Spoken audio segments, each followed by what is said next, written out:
Hello, today I'd like to show you how to fix a hole in your sweater.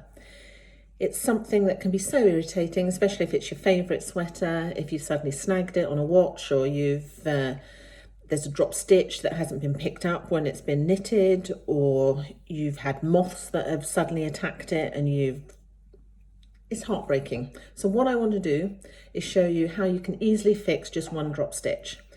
All you need is a length of yarn, either the same or similar yarn to the stitch that's missing, and a darning needle, and I'll show you how to do it. I'm going to use this Crumb cardigan to show you how to fix a hole in your sweater.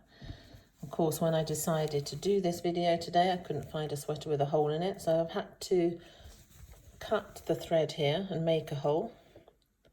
But here you can see the thread that's been cut. I'm using this Crumb sweater because it's got the contrast colours, so you've got the navy against the white, so hopefully it's going to be easy for you to see where the hole is. But it's this thread here that you have to join and remake that stitch that's missing on the front there. So what you need is a darning needle with your navy yarn, and you want to create this V that is missing here.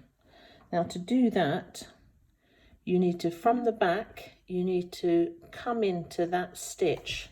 You see this little loop on the front? That's in the row below. And you need to come up through that, join it to the row above, and then back into this loop to recreate the stitch. To do that, you come in from the back and you go straight up into that loop. Pull your yarn through, and then what you need to do, sorry I'm going out of focus all the time, is go into, to create the V, you go into the row above.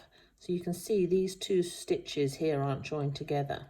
So you go into the right hand one, out the back, and come up through the left hand one. Pull that through, and then you want to go back into the row below, into the first initial stitch where you came up. And if you do that, there you go. You've recreated that lovely little stitch there. Now you have to fasten it. Be sure to keep the yarn travelling in the same direction. Don't cross it the other way, because then the stitch will look funny, but keep the yarn travelling in the same way. And with that yarn, you can just make a little knot there. Do a little reef knot, I think. Pull it tight. Pull all of it tight so it's totally secure. Check the tension on the front. You see I've done that too tight now, so I've pulled it through. So with your needle you can just adjust it so you get the tension just right, and the stitch looks exactly the same as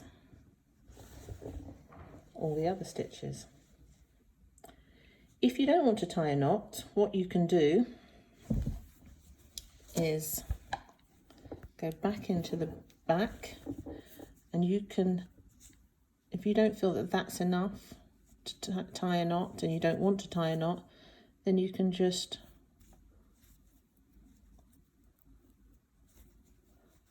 pull that stitch through. So then you've lost another stitch on the front. That's on the right hand side, so we'll rethread our needle.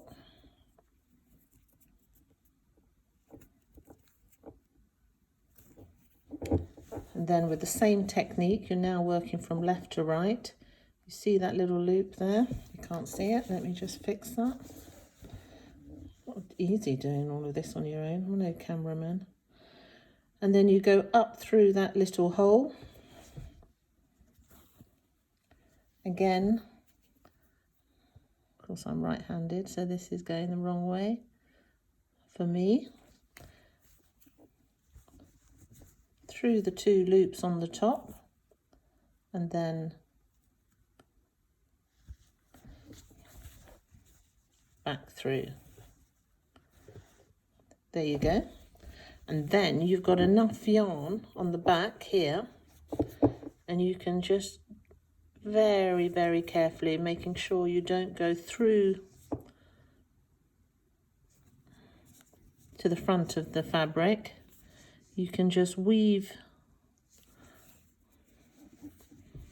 your spare thread through, fastening it off,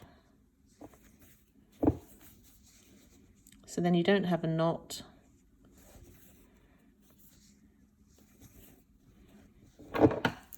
But you have enough yarn because you've created another stitch, so you've made this line longer, and then you can just again just weave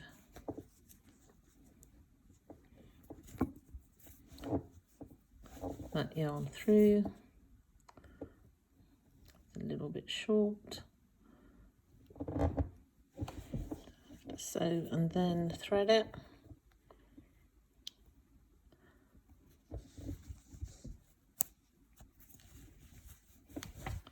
But there you go. You have now recreated 2 stitches. It's absolutely perfect.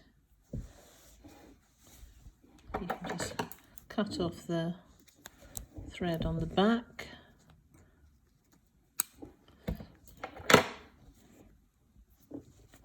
Make sure that is tight. Cut that off.